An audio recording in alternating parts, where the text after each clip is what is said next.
Bonjour. Cette semaine, je fais une petite entorse du lectionnaire. Je vais prêcher dimanche prochain sur un texte qui a été utilisé pour Dimanche d'Action de grâce. C'est la première lettre de Timothée. Euh, et c'est quand même quelque chose d'assez un peu controversé parce que ça commence dans ma version de la Bible. En tout premier lieu, je recommande qu'on adresse à Dieu des demandes de prière, de supplication et de remerciement. Ça va très bien pour tous les hommes et les femmes. Ugh. Il faut prier pour les rois et tous ceux qui détiennent l'autorité afin que nous puissions mener une vie tranquille et paisible avec un parfait attachement à Dieu et une conduite entièrement respectable. Et là, ça commence à nous mettre un petit peu mal à l'aise. Euh, on peut comprendre que dans le temps où ce que c'est été écrit, euh, et on est sûr que c'est pas Paul ici là, qui a écrit ça, mais que l'auteur vit dans un moment où euh, l'Église émergente, l'Église chrétienne naissante, est pas dans une position de force, même on est proche des grandes persécutions.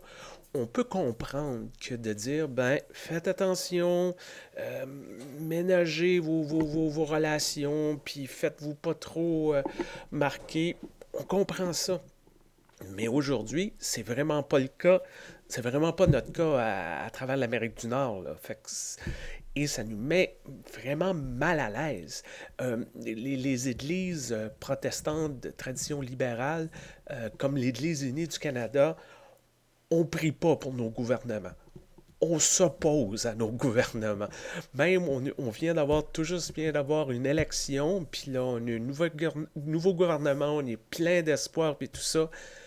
Mais ça sera pas long qu'on va commencer à critiquer le nouveau gouvernement parce que ça va être trop de ci, pas assez de ça, ça va pas assez vite, ça va trop vite.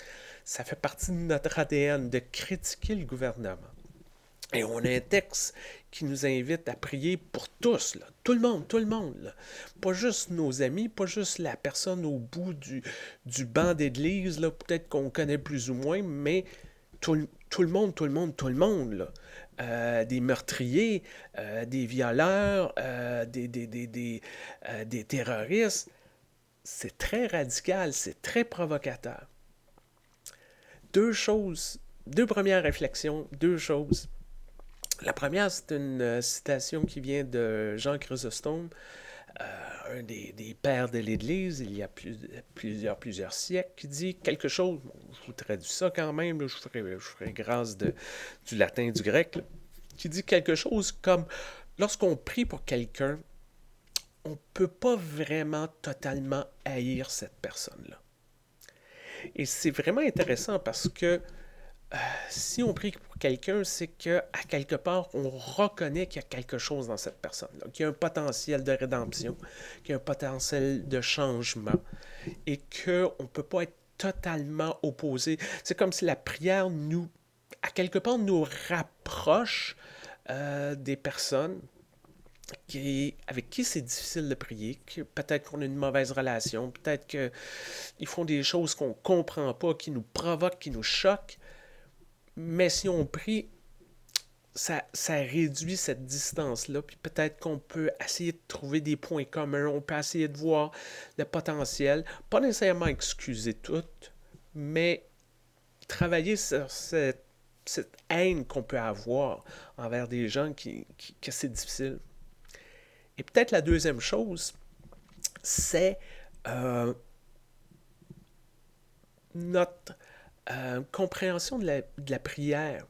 Souvent, la prière s'est présentée comme demander des choses à Dieu et ça ressemble parfois à une espèce de quémandage, euh, excusez-moi, de quémandage, de négociation. Ben là, je te prie Dieu, puis si tu fais ça, ben je vais faire ça.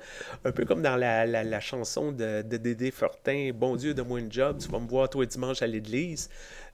Des fois, on prie comme ça.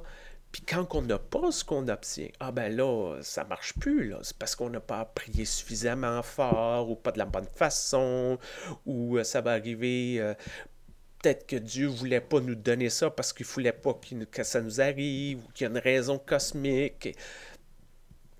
Une autre façon de voir la prière, c'est pas nécessairement Moi qui demande à Dieu, qui négocie avec Dieu, qui essaye d'infléchir la décision de Dieu, mais moi qui m'ouvre à être en relation avec Dieu, qui m'ouvre à la présence de Dieu.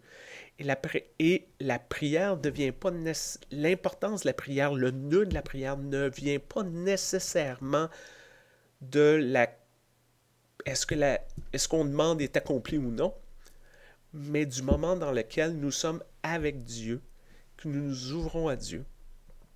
Alors, dans tout ça, qu'est-ce qu'on retient? Un peu comme le slogan, je pense, de Nike, faites-le. Prions pour tout le monde. Pas nécessairement pour qu'ils se transforment, pas nécessairement pour que Dieu les punisse, pas pour nécessairement avoir une récompense. Ouvrons-nous, essayons de voir qui a besoin de la présence de Dieu, puis qu'on ait une intercession pour ça. Et aussi, ouvrons-nous et montrons à Dieu nos colères, nos joies, nos tristesses, nos blessures, puis espérons qu'à travers tout ça, nous guérissons et que nous soyons prêts à construire quelque chose avec Dieu, avec d'autres. Donc, prions, ouvrons-nous et découvrons ce qui va se passer. Et c'est ça que je vous souhaite cette semaine. Et faites attention à vous et portez-vous bien. Au revoir.